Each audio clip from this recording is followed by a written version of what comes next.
Hi friends, welcome to కేచరీ investments. Stock మార్కెట్లో డబ్బులు పెడితే ప్రాఫిట్ వస్తుందా రాదా అన అనే సిరీస్లో భాగంగా ఇవాళ హెచ్సిఎల్ టెక్నాలజీ కంపెనీ గురించి మాట్లాడుకుంటున్నాం. హెచ్సిఎల్ టెక్నాలజీ ఆ డీటెయిల్స్లోకి వెళ్ళే ముందుల ఒక విషయం. ఇప్పుడు స్టాక్ మార్కెట్ పడుతుంది కదా, ఈ పడుతున్న టైంలో మంచి కంపెనీస్ అంటే నిఫ్టీ 50లో ఉన్న కంపెనీస్ బిజినెస్‌ని బట్టి నాకు తెలిసి మీరు ఏదో ఒక బిజినెస్‌లోనో, ఏదో ఒక ఉద్యోగంలో ఉండే ఉంటారు. ఆ ఉద్యోగం గురించి మీకు ఒక అవగాహన ఉంటది. ఇప్పుడు సాఫ్ట్‌వేర్ కంపెనీలో చేసే వాళ్ళకి ఆ కంపెనీ గురించి అవగాహన ఉంటది. అట్లా ఏదన్నా మోటార్ ఫీల్డ్‌లో టాటా మోటార్స్ అట్లా చేసే వాళ్ళకి ఆ మోటార్ ఫీల్డ్‌లో వచ్చే టెక్నాలజీస్ గురించి ఆటి గురించి అవగాహన ఉంటది. అట్లా అగ్రికల్చర్ ఫీల్డ్‌లో చేసే వాళ్ళకి అగ్రికల్చర్ మార్కెటింగ్ అంటే పెస్టిసైడ్స్ అవి ఫార్మా మార్కెటింగ్ చేసే వాళ్ళకి ఆ కంపెనీల గురించి ఏ ఏ కంపెనీలు బాగా సేల్స్ అవుతాయి, ఏంది ఎట్లా అనేది ఒక అవగాహన ఉంటది. వాళ్ళు ఆయా కంపెనీల్లో వాళ్ళకొచ్చే సాలరీలో నుంచి ఒక 10% అలా తీసి ఇన్వెస్ట్ చేసుకుంటే, కొద్ది రోజులకి అది కాంపౌండింగ్ అయ్యి, మీ రిటైర్మెంట్ అయ్యే టయానికి చాలా హ్యూజ్ అమౌంట్ కనపడిద్దనమాట. ఆయా రంగాల్లో ఉన్న వాళ్ళకి, ఆయా రంగాల్లో ఏమేం మార్పులొస్తున్నాయో తెలుస్తది కాబట్టి, ఆ మార్పుల్ని ముందుగానే గ్రహించి బిజినెస్ చేసే కంపెనీల్లో ఇన్వెస్ట్ చేస్తే మంచి లాభాలుంటాయన్నమాట. అలా గాకుండా ఏదో తెలియని బిజినెస్‌లో బోయి ఇన్వెస్ట్ చేసి అయ్యో! లాస్ అయినియి అనుకునే కన్నా, మనకెక్కడో చోట ఏదో ఒక ఇండస్ట్రీకి సంబంధించిన ప్రొఫెషన్‌లో ఉండే ఉంటాము. అది మనకి అనుభవం ఉండే ఉంటది. ఆ విధంగా ఒకసారి ఆలోచించండి. ఇప్పుడు మార్కెట్స్ పడతన్నాయి గాబట్టి, మంచి కంపెనీలో చూసుకొని, మంచి బిజినెస్‌లో చూసుకొని ఇన్వెస్ట్‌మెంట్ చేయండి. లాంగ్ టర్మ్ కోసం అయితేనే చెయ్యండి. ఏదో ఒక 6 నెల్లో, సంవత్సరం కోసం అయితే చేయొద్దు. ఓకే. ఒక 10 ఇయర్స్, 15 ఇయర్స్‌కు ఉండే అమౌంటే చేయండి. ఎక్కువ చేయొద్దు. మొత్తం తీసుకెళ్ళి కూడా పెట్టొద్దు. అలా అని చెప్పి ఇప్పుడు గోల్డ్ పెరుగుతుంది కాబట్టి మనం పరిగెత్తుదాం గోల్డ్ ఎమ్మటని పరిగెత్తమాకండి. ఆగిద్ది ఎక్కడో చోట. అంటే పడిపోయిద్దని కాదు నా ఉద్దేశ్యం గోల్డ్. ఒక చోట ఆగిద్ది. ఆగినప్పుడు మీరు ఇన్వెస్ట్ చేసుకోవచ్చు హ్యాపీగా. అదనమాట విషయం. ఇప్పుడు మనం హెచ్‌సిఎల్ టెక్నాలజీస్‌లోకెళ్దాము. ఈ కంపెనీ గూడా ఇండియాలో మంచి పెద్ద కంపెనీ. వరల్డ్ వైడ్‌గా వీళ్ళు గూడా బిజినెస్ చేస్తారు. వీళ్ళేం జేస్తారంటే చూడండి ఇయన్నీ మీకు తెలిసినియే తెలీదని కాదు. ఏదో ఒకసారి చెప్దామని. ఆర్టిఫిషియల్ ఇంటెలిజెన్స్‌లో software development, cloud, cyber security, networks, ఆహ్, ఇవన్నిటిలో వీళ్ళు వర్క్ జేస్తారు. ఏ ఏ ఇండస్ట్రీస్‌కి వీళ్ళు వాళ్ళు సర్వీస్ ఇస్తున్నారో చూడండి ఒకసారి. Aerospace, defence, automotives, consumer goods, financial service అంటే బ్యాంకులు ఆటికి. Next life sciences, health care, manufacturing maximum ఓవరాల్‌గా అన్ని ఇండస్ట్రీస్‌కి సాఫ్ట్‌వేర్ ఇప్పుడు మిషనరీస్ అన్నీ ఇంకా సాఫ్ట్‌వేర్ మీద నడుస్తాయి కాబట్టి, డిజిటల్ మిషనరీసే కాబట్టి ఆటికి సంబంధించిన సాఫ్ట్‌వేర్ అంతా వీళ్ళు సప్లై చేస్తారనమాట.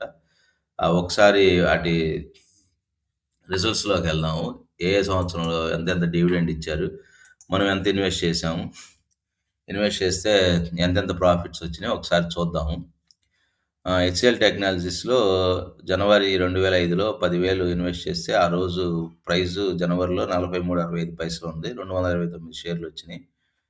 2005 డిసెంబర్ 6న డివిడెండ్ ఇచ్చారు 2 సార్లుగా ఆ సంవత్సరంలో. నేను లాస్ట్ సారి ఇచ్చిన డివిడెండ్ డేట్‌నే నేను తీసుకుంటున్నాననమాట. ఇది లాస్ట్ సారి రూ. 4 ఇచ్చిన డివిడెండ్ డేటు తీసుకుంటున్నాను. ఇంకో విషయం ఈ వీడియోస్ అన్నిటికి నేను రాసిన ఈ డీటెయిల్స్ అన్నీ నా బ్లాగ్‌లో డీటెయిల్‌గా అప్డేట్ చేశాననమాట. దానికి సంబంధించిన లింకు డిస్క్రిప్షన్‌లో ఉంటది ప్రతి వీడియో. కొంచెం ఇంట్రెస్ట్ ఉన్నోళ్ళు, తెలుసుకుందాం అనుకున్నోళ్ళు కొంచెం దాంట్లోకెళ్ళి తప్పకుండా చూసి నా బ్లాగ్‌ని గూడా ఫాలో అవుతారని కోరుకుంటున్నాను. రూ. 8 ఇచ్చారు. ఇప్పుడు దీంట్లో రూ. 8 ఇస్తే మనకి రీఇన్వెస్ట్ చేస్తే 26 షేర్లొచ్చినియి. టోటల్ షేర్లు 255 షేర్లు. డివిడెండు రూ. 10 ఇచ్చారు. ఎప్పుడిచ్చారు? 2006 డిసెంబర్ 4న 3 సార్లుగా ఇచ్చారు. చెప్పా గదా! లాస్ట్ డేట్‌నే నేను తీసుకుంటున్నాను. లాస్ట్ డివిడెండ్ ఇచ్చిన డేట్‌ని. యాక్చువల్‌గా ఈ 3 డివిడెండ్‌లు ఎమ్మటే గ్యాప్‌గా ఇస్తారు. ఆహ్, అలా అంతా చేయటానికి చాలా టైము ఇదంతా తీసుకుంటదని చెప్పి వీడియో కూడా లెంత్ అయిపోయిద్ది, బోర్ కొట్టిద్దిలే అని చెప్పి చూసేవాళ్ళకి అలా కలిపి రూ. 10 ఏస్తున్నాను. లాస్ట్ డేట్‌ని సెలెక్ట్ చేస్తున్నాను. రీఇన్వెస్ట్ చేస్తే 89 షేర్‌లొచ్చినియి. టోటల్ షేర్లు సారీ రీఇన్వె 80 డిసెంబర్ రేట్‌కి రూ. 89 రీఇన్వెస్ట్ చేస్తే 28 షేర్‌లొచ్చినియి. టోటల్ షేర్‌లొచ్చి 243 షేర్లు. డివిడెండ్ రూ.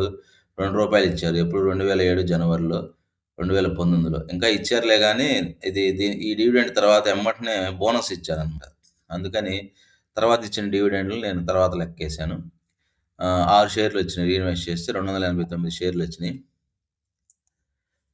289 షేర్‌లొచ్చినియి. బోనస్ వచ్చేసి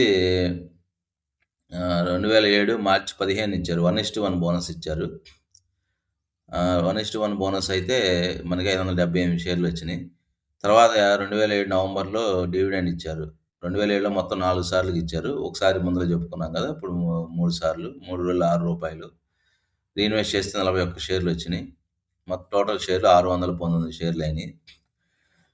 2008 అక్టోబర్ 22న డివిడెండ్ రూ. 10. లాస్ట్ డివిడెండ్ రూ. 3 అయితే ఏది ఉందో అది ఇచ్చారు. 4 సార్లు ఇచ్చారు ఆ సంవత్సరంలో. మాక్సిమం హెచ్‌సీఎల్ టెక్నాలజీ వాళ్ళు 4 సార్లుగా ఇచ్చారు. 4 క్వార్టర్‌లు ఎవ్రీ క్వార్టర్‌కి ఎంతో కొంత డివిడెండ్ ఇచ్చారనమాట. 135 షేర్‌లొచ్చినియి. టోటల్ షేర్లు 754 షేర్‌లయినియి. నెక్స్ట్ 2009 డిసెంబర్ 2న డివిడెండ్ రూ. 5 ఇచ్చారు. 4 సార్లు గాని ఇది గూడా. రీఇన్వెస్ట్ చేస్తే 39 షేర్‌లొచ్చినియి. 7,093 షేర్లు. ఇన్వెస్ట్‌మెంట్ అనేది ఇక్కడ ఒక పాయింట్ చెప్పాలి. ఇన్వెస్ట్‌మెంట్ అంటే కాంపౌండింగ్ ద్వారా వస్తది ప్రాఫిట్. ఆ కాంపౌండింగ్ ఎఫెక్ట్‌ని అనుభవించడం కోసమే మనం ఇన్వెస్ట్ చేస్తామనమాట. వచ్చిన డివిడెండ్ వాడేసుకోకుండా రీఇన్వెస్ట్ చేస్తే అది కాంపౌండింగ్ అయిద్ది. కాంపౌండింగ్ అయితే మీకు హ్యూజ్ అమౌంట్ కనపడిద్ది. అంతేగాని ఒక 200 షేర్లు అప్పుడెప్పుడో కొన్నాము. అవి వదిలేస్తే ఎంత అయినాయిలే 10,000 అయినాయో, 20,000 అయినాయో, 30,000 అయినాయో అనుకుంటే మీకేమి కాంపౌండింగ్ రాదు. ఎప్పుడైనా ఇన్వెస్ట్‌మెంట్‌లో గాని ఫైనాన్షియల్ వ్యవహారాల్లో కాంపౌండింగ్ ఉన్న ఇన్‌స్ట్రుమెంటే మనకి ప్రాఫిట్స్ ఇస్తది. కాంపౌండింగ్ లేని ఏ ఇన్వెస్ట్‌మెంటు మనకి ప్రాఫిట్ ఇవ్వదు. అది గుర్తుపెట్టుకోండి. డివిడెండ్ ఎప్పుడు ఇచ్చారు? 2010 అక్టోబరు రూ. 4.50 ఇచ్చారు. రీఇన్వెస్ట్ చేస్తే 34 షేర్‌లొచ్చినియి. టోటల్ 827 షేర్లు. 2011 అక్టోబర్ 21న 10 షేర్లు రూ. 10 ఇచ్చారు డివిడెండ్. రీఇన్వెస్ట్ చేస్తే 74 షేర్‌లొచ్చినియి. టోటల్ 901. 2012 అక్టోబర్ 19న డివిడెండ్ రూ. 10 ఇచ్చారు. అంటే 4 సార్లుగా 4 సార్లుగా ఇచ్చారు. రీఇన్వెస్ట్ చేస్తే 54 షేర్‌లొచ్చినియి. Total shares 956.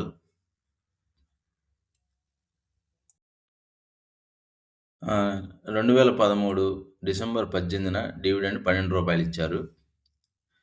రీఇన్వెస్ట్ చేస్తే 40 షేర్స్ వచ్చినియి. Total shares 996. 2014 అక్టోబర్ 21న రూ. 26 డివిడెండ్ ఇచ్చారు. రీఇన్వెస్ట్ చేస్తే 61 షేర్లు వచ్చినియి. Total shares 1057 అయినియి. 2015 ఫిబ్రవరి 4న రూ. 8 డివిడెండ్ ఇచ్చారు. రీఇన్వెస్ట్ చేస్తే 16 షేర్లు. టోటల్ షేర్లొచ్చి 1073. 2015 మార్చి 19న 1:1 బోనస్ ఇచ్చారు. ఆ 1:1 బోనస్‌కి మన దగ్గర ఉన్న 1073 షేర్స్ కాస్త 2,146 షేర్లయినాయనమాట. డివిడెండ్ 2015 అక్టోబర్‌న 23న రూ. 14 ఇచ్చారు. అంటే 3 సార్లు ఇచ్చారు. అంటే ఫస్ట్ టైమ్ ఒక 8 ఇచ్చారు గదా! ఇది 3 అనమాట. మధ్యలో బోనస్ ఇచ్చారు. అప్పుడు రీఇన్వెస్ట్ చేస్తే 67 షేర్లొచ్చినియి. టోటల్ షేర్లు 2,213 షేర్లయినియి. నెక్స్ట్ 2016 అక్టోబర్ 27న డివిడెండ్ 24 ఇచ్చారు. 4 సార్లుగా. రీఇన్వెస్ట్ చేస్తే 128 షేర్లొచ్చినియి. టోటల్ షేర్లు 2,341 షేర్లయినియనమాట.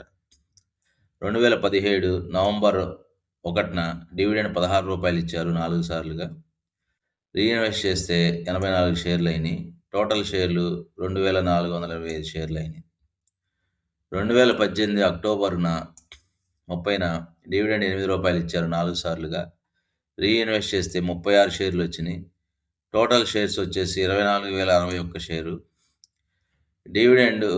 8 ఇచ్చారు. ఎప్పుడు 2019 అక్టోబర్ 31న. 2019 అక్టోబర్ 31న డివిడెండ్ రూ. 8 ఇచ్చారు. రీఇన్వెస్ట్ చేస్తే 34 షేర్లొచ్చినియి. టోటల్ షేర్స్ వచ్చి 2495 షేర్లయినియి. 2019 డిసెంబర్ 1, 2 అనుకుంటా. డేట్ మిస్ అయింది. 1:1 బోనస్ ఇచ్చారు. మన దగ్గర 2495 షేర్లున్నాయి గదా! ఆటికి బోనస్ కలిపితే మొత్తం 4990 షేర్లయినియి. 2020 అక్టోబర్ 22న రూ. 10 డివిడెండ్ ఇచ్చారు. రీఇన్వెస్ట్ చేస్తే 57 షేర్లొచ్చినియి. టోటల్ షేర్లు 5477 షేర్లయినియి.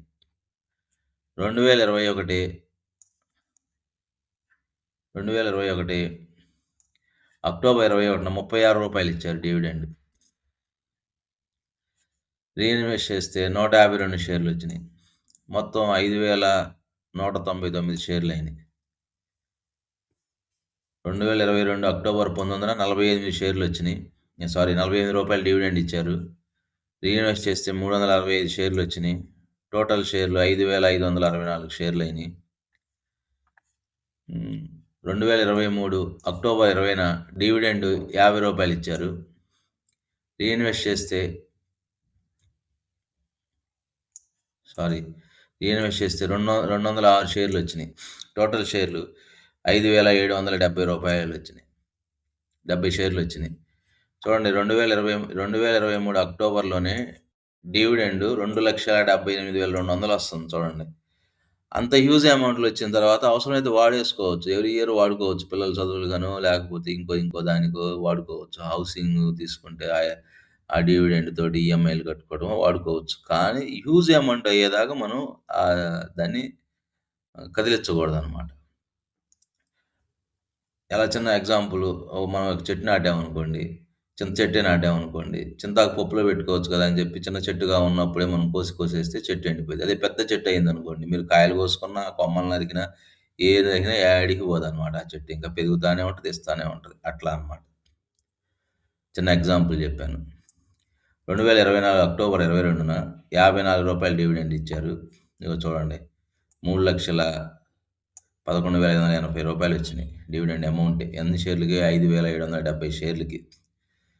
మళ్ళీ రీఇన్వెస్ట్ చేస్తే 162 షేర్లొచ్చినాయి. ఎందుకంటే ఆల్రెడీ షేర్ అప్పటికే రూ. 1919 వెళ్ళిపోయిందనమాట నవంబర్‌లో. టోటల్ షేర్స్ రీఇన్వెస్ట్ చేస్తే 162 షేర్లొచ్చినాయి కదా! టోటల్ షేర్లు 5,932 షేర్లు. 2025 అక్టోబర్ 17న రూ. 60 ఇచ్చారు. చూడండి. మనకి dividend amount 3,55,920. Total shares 2,000 reinvest చేస్తే టోటల్ షేర్స్ 213 షేర్లొచ్చినాయి. కలిపితే మొత్తం టోటల్ 6,145 షేర్లొచ్చినాయి. నేను ఈ డేటా అంతా కలెక్ట్ చేసి ఈ వీడియో చేసే టయానికి 19వ తారీఖు, 1వ నెల 2026 షేర్ ప్రైస్ రూ. 1716.80 ఉందనమాట. మన దగ్గర షేర్లు ఎన్నున్నాయి? 6,145 షేర్లు ఇంటూ రూ. 1716.80 ఏస్తే ఒకటిలో పదులు, వందలు, వేలు, 10,000, లక్ష, 10,00,000, కోటి. అంతనమాట. రూ. 1,84,270.60 వచ్చిందనమాట ప్రాఫిట్. మనం ఇన్వెస్ట్ చేసింది ఎంతండి? 10,000. 20 ఇయర్స్ వెయిట్ చేస్తే కాంపౌండింగ్ చూడండి ఎంతొచ్చిందో. ఓకే. ఇక నుంచి మీరు అవసరమైతే ఆ అమౌంట్ రీఇన్వెస్ట్ చేయాల్సిన అవసరం లేదు. వాడుకోవచ్చు. మనకు అవసరం లేదనుకుంటే రీఇన్వెస్ట్ చేయడమే. లేదు ఇది ఇంత మటికి ఓకే ఇస్తుంది గదా! ఇంకా వేరే ఏదైనా మంచి బిజినెస్ చేసే కంపెనీ మనకి కనపడిందనుకోండి. ఈ డివిడెండ్ అమౌంట్ తీసుకెళ్ళి దాంట్లో ఇన్వెస్ట్ చేయండి. అలా అన్నమాట. Okay friends. ఈ వీడియో గనక మీకు ఉపయోగం నచ్చింది అనుకుంటే సబ్స్క్రైబ్ చేయండి, షేర్ చేయండి, లైక్ చేయండి, కామెంట్ చేయండి. Thank you very much.